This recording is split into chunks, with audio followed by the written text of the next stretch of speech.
Assalamualaikum warahmatullahi wabarakatuh. Sahabat Islam, dalam kehidupan yang dirahmati Allah, pernahkah kita bertanya-tanya tentang hukum merayakan ulang tahun dalam Islam? Yuk, kita bahas bersama dengan penuh hikmah dan keterbukaan. Dalam Islam, merayakan ulang tahun sebenarnya termasuk masalah ijtihadiyah yang masih diperdebatkan oleh para ulama. Ada yang membolehkan dengan syarat-syarat tertentu, ada pula yang tidak menganjurkannya. Bagi ulama yang membolehkan, mereka berpendapat bahwa perayaan ulang tahun bisa menjadi momentum untuk bersyukur atas nikmat umur yang Allah berikan. Ini seperti yang dilakukan Nabi Muhammad SAW ketika berpuasa setiap hari Senin, karena beliau dilahirkan pada hari tersebut. Dalam pandangan Islam, hukum merayakan hari ulang tahun terdapat perbedaan pendapat di kalangan ulama. Berikut adalah penjelasan mengenai perbedaan pendapat tersebut. Pendapat yang membolehkan.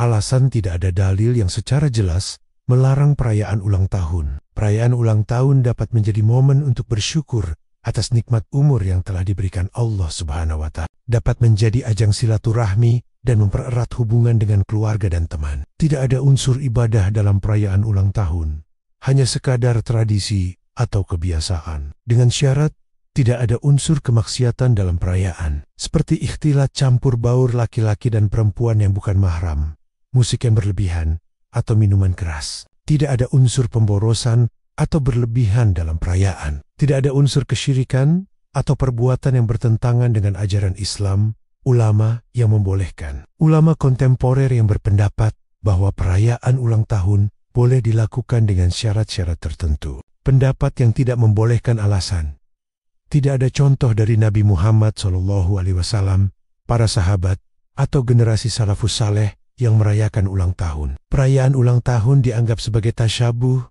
menyerupai dengan tradisi orang-orang non-muslim. Dikhawatirkan adanya unsur ria pamer atau ujub, bangga diri dalam perayaan ulang tahun. Perayaan ulang tahun dapat menimbulkan pemborosan dan berlebihan. Ulama yang tidak membolehkan.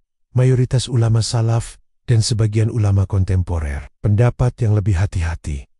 Sebagian ulama menyarankan untuk lebih berhati-hati dalam merayakan ulang tahun. Jika ingin merayakan, sebaiknya dilakukan secara sederhana dan tidak berlebihan. Lebih baik memperbanyak doa dan syukur kepada Allah Subhanahu wa Ta'ala atas nikmat umur yang telah diberikan. Menghindari perayaan yang berpotensi menimbulkan fitnah atau kemaksiatan. Yang terpenting adalah niatnya. Jika kita merayakan ulang tahun sebagai ungkapan syukur kepada Allah dan menjadikannya sarana kebaikan, insya Allah hal ini diperbolehkan. Namun jika kita ragu, lebih baik memilih cara yang lebih aman dengan memperingatinya secara sederhana. Misalnya dengan berdoa, bersedekah, atau berbagi kebahagiaan dengan cara yang lebih bermanfaat. Kesimpulan, hukum merayakan hari ulang tahun masih menjadi perdebatan di kalangan ulama. Ada yang membolehkan dengan syarat-syarat tertentu, ada yang tidak membolehkan sama sekali, dan ada yang menyarankan untuk lebih berhati-hati. Sebaiknya kita memilih pendapat yang paling menenangkan hati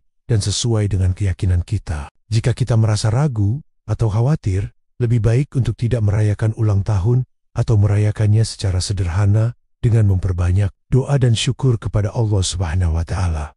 Yang terpenting adalah bagaimana kita memanfaatkan umur yang telah diberikan Allah Subhanahu wa Ta'ala untuk beribadah kepadanya, berbuat baik kepada sesama, dan memberikan manfaat bagi agama dan masyarakat. Semoga pembahasan ini bermanfaat untuk kita semua. Jangan lupa like, komen, dan subscribe channel ini ya sahabat. Aktifkan juga lonceng notifikasinya agar tidak ketinggalan video-video bermanfaat lainnya. Akhir kata, mari kita jadikan setiap bertambahnya usia sebagai motivasi untuk meningkatkan ketakwaan dan amal soleh kita. Wassalamualaikum warahmatullahi wabarakatuh.